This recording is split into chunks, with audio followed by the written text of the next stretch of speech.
पहले मैं माननीय दिग्विजय सिंह जी राठौड़ जिन्होंने नेट पे मुझे ढूंढा, मेरे गाली को देखा और गुणज्ञ जो विजेंद्र सिंह जी हैं, इस अखिल भारतीय अध्यक्ष जो हैं महाराणा प्रताप सेना के, मैं उनके इस तरह के गुणज्ञ व्यक्तित्व को प्रणाम करता हूं, क्योंकि गीता में कहा है कि गुणा गुणज्ञेषु गुणा भवन्ति तेषां न प्राप्यन्ति भवन्ति दोषा। अगर गुणवान व्यक्ति ही समझ सकता है, और मैं इस रूप में माननीय विजेंद्र सिंह जी को प्रणाम करता हुआ अपनी बात आगे बढ़ाता हूं। आप सभी भारतीय के पुत्र हैं, समुद्र से लेकर के हिमालय तक जो भी यहाँ पर निवास कर रहे हैं, वो सभी मैं भारतीय पुत्रों को प्रणाम करता हुआ, कहा गया यद्यपि है न प्रताप जग में तदपि प्रताप प्रताप, यद्यपि है न प्रताप जग में तदपि प्रताप प्रताप, आर्यन को उत्साहप्रद यवनन को संताप। ये प्रताप के लिए जो मंत्र है, मैं मानता हूं इसको, कि जिसमें कहा गया कि आज प्रताप को 500 साल के करीब हो गए, उसके बाद भी आप देखें कि राजस्थान में ही नहीं, भारत में ही नहीं, तो इस पूरे वैश्विक जगत में आप देखें कि प्रताप के नाम को याद किया जाता है। ये प्रताप की वैश्विकता है, ये प्रताप का चरित्र है, जो कि आर्यों को, जो श्रेष्ठ लोग हैं, आर्य लोग हैं, उनको उत्साह प्रदान करता है।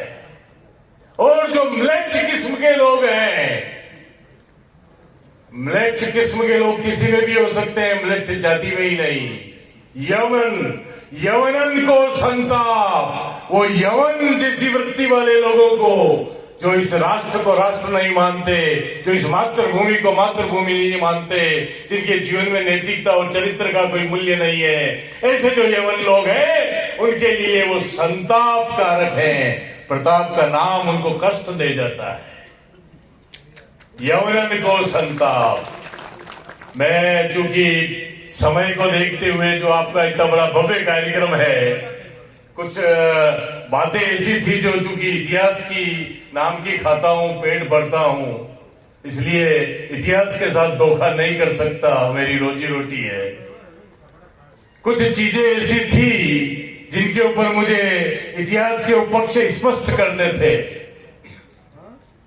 आप देखिए कि प्रताप के पास सेना कम थी, साधन कम थे, संख्या कम थी, भूभाग कम था, और यही चीजें अकबर के पास में आप जाएं तो जो चीजें मैंने बताई वो आपको कई गुनी मात्रा में मिलेगी। अब ऐसी कौन सी चीज है, कौन सी चीज थी जो अकबर के पास नहीं थी लेकिन प्रताप के पास में थी? कौन सी चीज है, बताएंगे आप?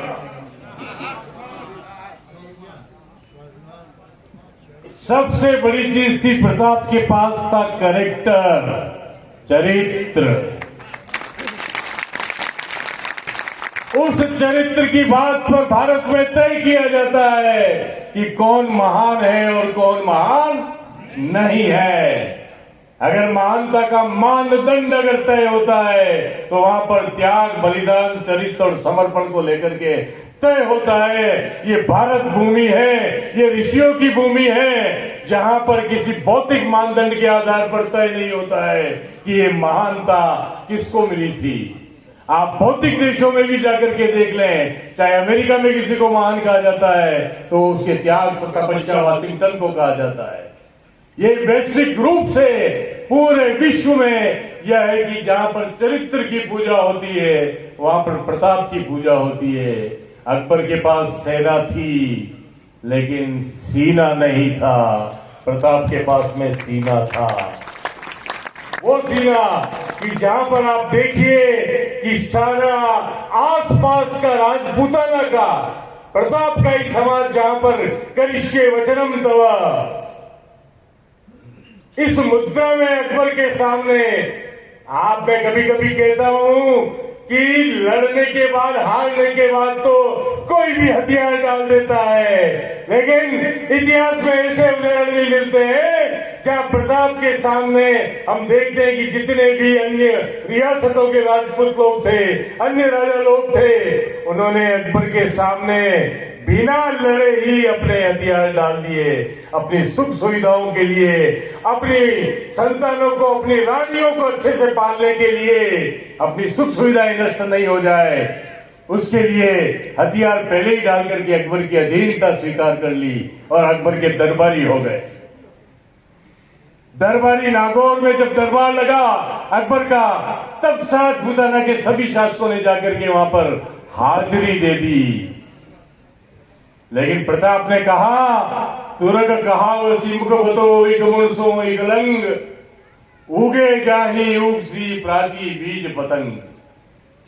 अरे तुम तुर्क ही कहलाओगे, इस मुंह से तुम्हें मैं बादशाह राजा स्वीकार नहीं कर सकता। इस मुंह से जिसको राजा माना है वो मेरा एकलिंगनाथ है, मैं उसका दीवान हूं, राजा तो वही है एकलिंगनाथ। ये चैतन्यता जिसमें हो वो राष्ट्रभूमि के लिए आगे आ सकता है, मातृभूमि के लिए आगे आ सकता है, जब चरित्र की सबलता हो। आप देखिए कि प्रताप के पीछे, प्रताप को सत्ता के पीछे नहीं जाना पड़ा। माननीय मुख्य अतिथि महोदय दारा सिंह जी, मैं नाथद्वारा में पैदा हुआ, वहां पर कुश्ती प्रमुख रूप से होती है अखाड़ों पर, मैं भी अखाड़ा किया मैंने और नेशनल लेवल का पहलवान रहा यूनिवर्सिटी में। और उसी स्कूल में पढ़ते हुए एक पाठ हुआ करता था, अकबर महान, 7वीं क्लास का पाठ था। नीचे छोटा सा फोटो होता था अकबर का, उसमें लिखा होता था हल्दी घाटी का युद्ध, प्रताप के लिए लिखा होता था हल्दी घाटी का युद्ध जीते और ऊपर अकबर महान। जब हम नाथद्वारा के बच्चे जो कुश्ती सीखते थे, जब मैंने उसको देखा तो बाल मन था हमारा, तो दोनों के फोटो देख करके मैं अपने दोस्त से कहने लगा कि यार अगर इन दोनों की कुश्ती करे जाए तो प्रताप हार नहीं सकते। वो जज्बा कहां से आया, उस जज्बे का मैं जिक्र कर रहा हूं जो बाल मन के अंदर, जो लगातार पाठ्यक्रम के अंदर पढ़ाया जाता रहा कि अकबर महान था।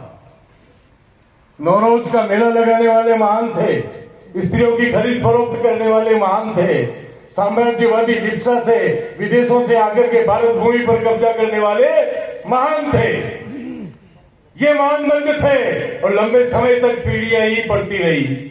लेकिन जब इस इतिहास के अनुशासन में आया, लेकिन वहां हम अखाड़े पर एक नाम दारा सिंह का जरूर सुनते थे कि दारा सिंह हमारे भारत के हिंद केसरी जो पहलवान है, हमें भी अखाड़े में जाके दारा सिंह बनना है।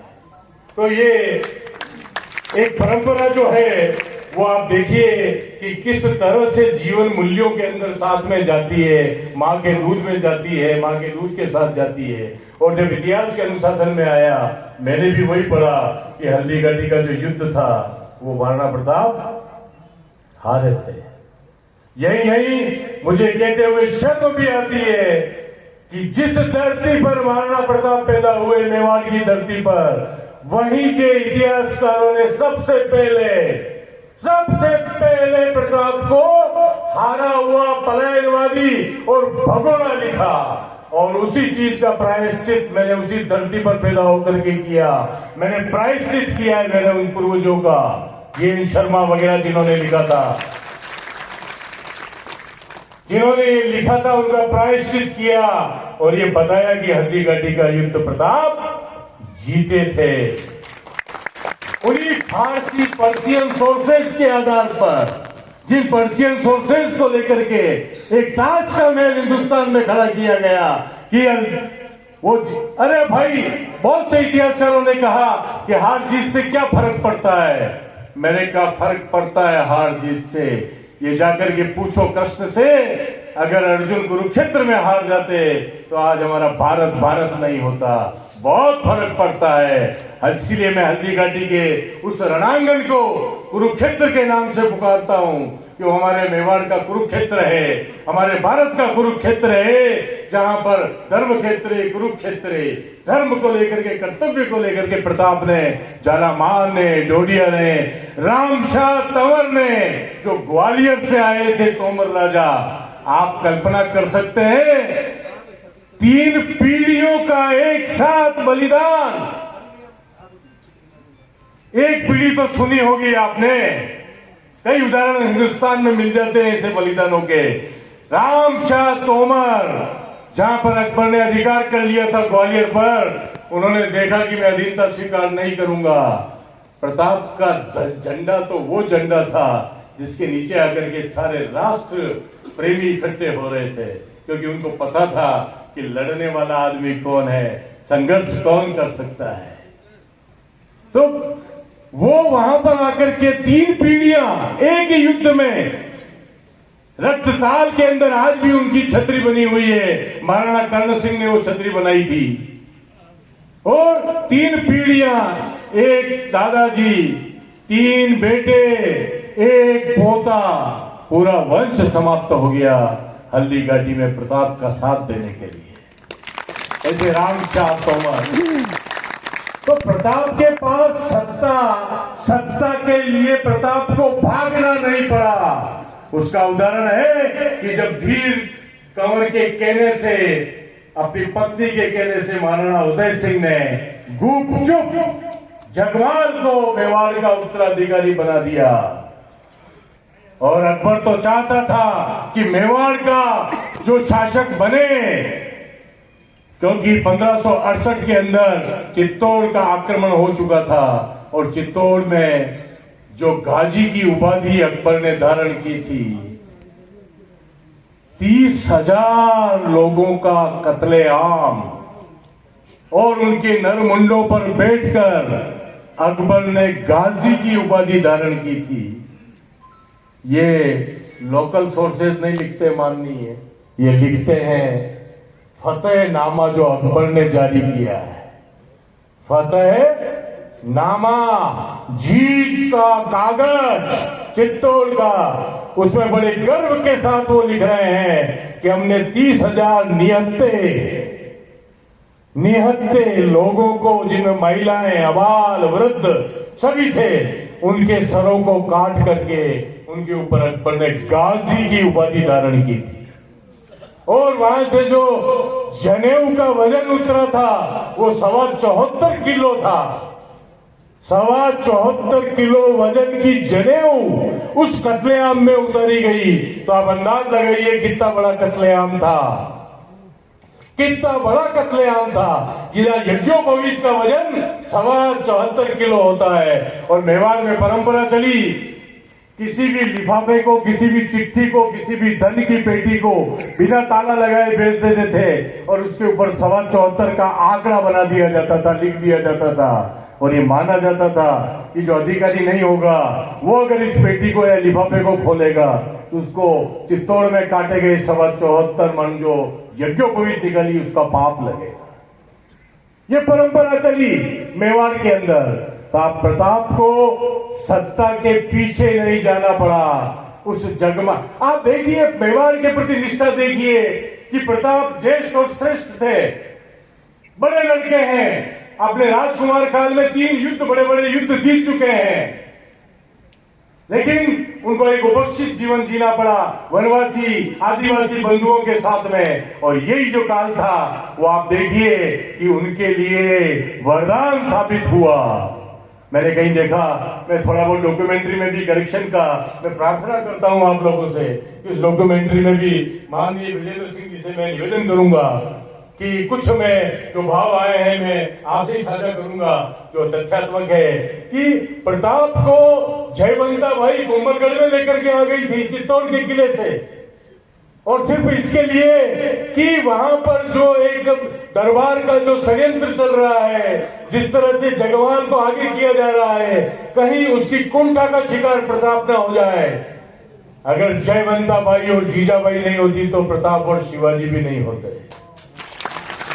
इसलिए जयवंता बाई को यहाँ पर याद करना जरूरी है कि उन्होंने कहा कि मेवाड़ का भविष्य है, राष्ट्र का भविष्य है। अगर ये दरबार की, चित्तौड़ के किले की इस तरह की राजनीति में अगर ये पड़ गया तो कुंठा का शिकार हो जाएगा।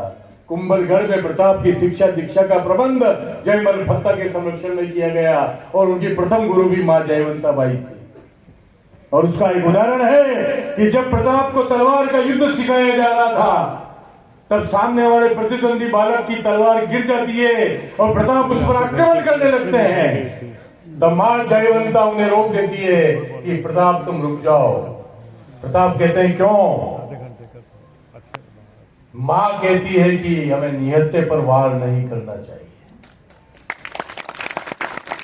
तो प्रताप ने कहा कि मैं क्या करूं? तो मां ने कहा कि आज के बाद आप 2 तलवार रखेंगे, एक तलवार तो अपने स्वयं के लिए और दूसरी तलवार अगर दुश्मन की तलवार गिर जाती है तो उसको तलवार दे करके शस्त्र से लड़ते हुए हराना है, निहत्थे को नहीं हराना। ये प्रताप ऐसे नहीं बनता है। प्रताप नाम रखने से प्रताप आता है। मैंने सदन में वाइब्रेशन नोट किया माननीय देवेंद्र प्रताप सिंह जी का, क्योंकि उनके नाम में भी प्रताप लगा हुआ है। किस तरह का वाइब्रेशन उनमें आया और उन्होंने कहा कि भाई मैं आपका स्वागत करूंगा। मैं समझ सकता हूं इस चीज को। जब उपराष्ट्रपति भैरव सिंह की शेखावत ने दिल्ली में मेरे लिए शब्द किए थे 2006 को मैं भूला नहीं हूं। मुझे लगता है कि ऐसे गुणज्ञ लोग विद्यमान है क्योंकि उनके नाम में प्रताप लगा हुआ है, तो प्रभाव किसे नहीं आएगा। प्रताप ही प्रताप को पहचान सकता है।